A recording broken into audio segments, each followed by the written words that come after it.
Happy New Year sa lahat. Maraming salamat po. 2024. So ngayon 2025 na.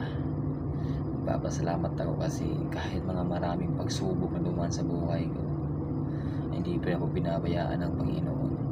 At lagi natin tatandaan, wag nating kakalimutan.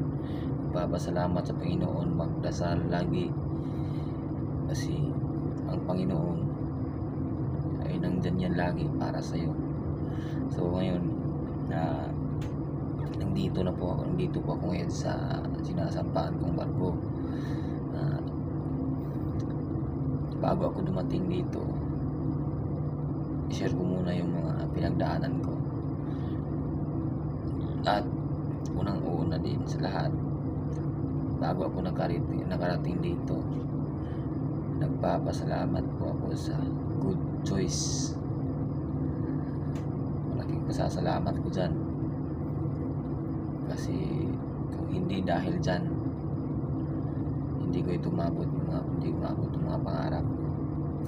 So, lalo sa may-ari dyan, shout out Sir Jamie, yung Hiluka. Malaking pasasalamat ko sa iyo, Sir. And Happy New Year po sa iyo. At lalo po sa lahat ng pamilya mo, Sir. Happy New Year po. I hope na marami ka pang matutulungan na tao gaya sa akin, Sir. So, bago pa ako dumating dito, i-share ko yung mga pinagdaanan ko sa iyo. Pinagdaanan ko, unang-una sa lahat, nagsi-security guard ako. Shout out din po sa isang agency ko dyan, na Visa Security Agency. Lagi pasasalamat ko din po sa inyo. At dahil naintindihan niyo po ako at binigyan niyo po ako ng trabaho, maraming salamat po. At dyan pa ako kumuha ng mga panggastos ko sa trabaho ko, bilang isang security guard. Duty sa gabi, aral sa umaga. At sa mga aspirant leaders dyan, pero na sa nag-aaral dun kay Sir Jamie yung Iluka sa Good Choice training center.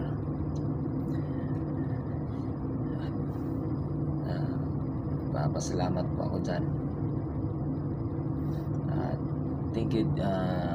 Thank God na kahit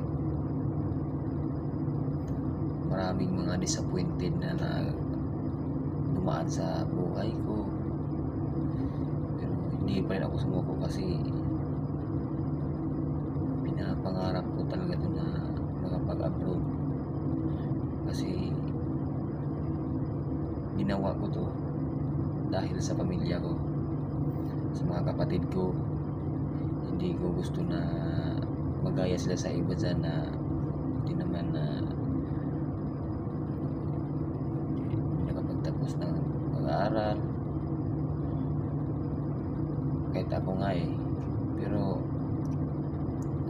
dumidiskarte ako kasi ayaw kong magaya yung mga kapatid ko.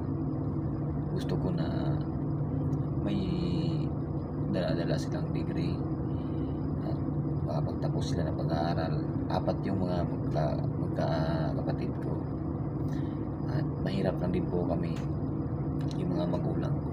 Pero hindi ako sumuko kasi gusto ko iangat ko sila sa kahirapan. Kasi nakikita ko yung buhay namin at dinanas ng buhay namin kung gaano kahirap. Sobrang hirap talaga yung pamilya ko, pero sa awa ng Panginoon, hindi pa rin kami pinapababayaan. Isang araw, makain pa rin 3 beses. So, laking pasasalamat ko sa Panginoon lalo na po sa good choice na dyan ako pinapunta ng Panginoon. At kay Sir Jimmy Hiluka, tabis ka talaga sir, isa ka talagang blessing at pinagtagpo tayo ng Panginoon.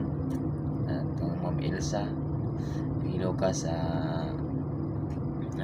asawa mo Sir Jimmy, at I hope sir na always safe and good health po kayo. Maraming salamat po. Good choice Technical Training Center.